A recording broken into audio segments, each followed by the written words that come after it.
तो dear student, आज हम बात करने वाले हैं अकाउंटिंग कॉन्सेप्ट के एक न्यू टाइप की। और इस वीडियो में हम बात करेंगे मनी मेजरमेंट कॉन्सेप्ट की। साथियों, मनी मेजरमेंट कॉन्सेप्ट का मतलब है मुद्रा मापन अवधारणा।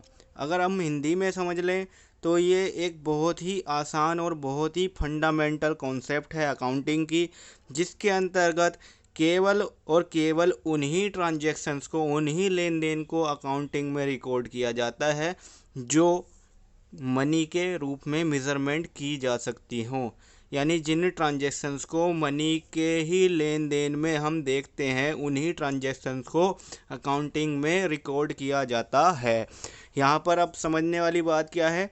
According to this concept of accounting, only those transactions are recorded in the books of accounts which can be measured in terms of money। यानी इस कॉन्सेप्ट के अनुसार केवल वे ही ट्रांजेक्शन्स रिकॉर्ड की जा सकती हैं जो मनी के रूप में मेज़र की जा सकते हैं। एग्जाम्पल के तौर पर आपने 10 रुपये का पेन लिया, तो रुपये यानी कि जिस देश में हम अकाउंटिंग कर रहे हैं, हम फॉर एग्जांपल हम इंडिया में हैं, तो इंडिया में जो करेंसी है रुपया है, तो यहाँ पर रुपये का लेन देन होना ज़रूरी है।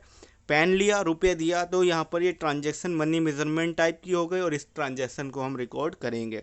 Money measurement concept has its own limitation. इसकी खुद की कुछ सीमाएं होती हैं, जैसे value of money does not remain same over a period. किसी भी एक अवधि के लिए जो मनी यानी जो मुद्रा है या धनराशि है, उसका मूल्य समान नहीं रह सकता है। आज आप जो चीज़ 5 रुपये की खरीद रहे हैं, तो आने वाले समय में वो 5 रुपये की नहीं हो सकता, 10 रुपये की हो जाए, या फिर हो सकता है 4 रुपये की रह जाए। यानी कि जो प्राइस लेवल के अंदर चेंजेस आने वाले हैं, उनके कारण उस पर प्रभाव पड़ना है। ठीक है साथियों, आगे बात करते हैं। कुछ नोट डाउन हमने किए हैं कि exchange of goods and services without any consideration can not be recorded in the books of account. ऐसे कोई भी लेन देन जिसमें कोई माल या फिर कोई सर्विस बिना किसी कंसीडरेशन के, बिना किसी प्रतिफल के एक्सचेंज हुआ है, उसकी एंट्री रिकॉर्ड नहीं की जाएगी अकाउंटिंग में। Money measurement concept is the fundamental concept which route out the problem faces in earlier barter system. जब वस्तु विनिमय चलता था तो उसमें मुद्रा मापन की अवधारणा की कमी रहती थी, मनी की वहाँ पर एक्सेप्टेबिलिटी नहीं थी, जिस कारण से बार्टर सिस्टम फेल हुआ और बार्टर सिस्टम को अप्रूव करने के लिए मनी मेजरमेंट सिस्टम का इजाद हुआ।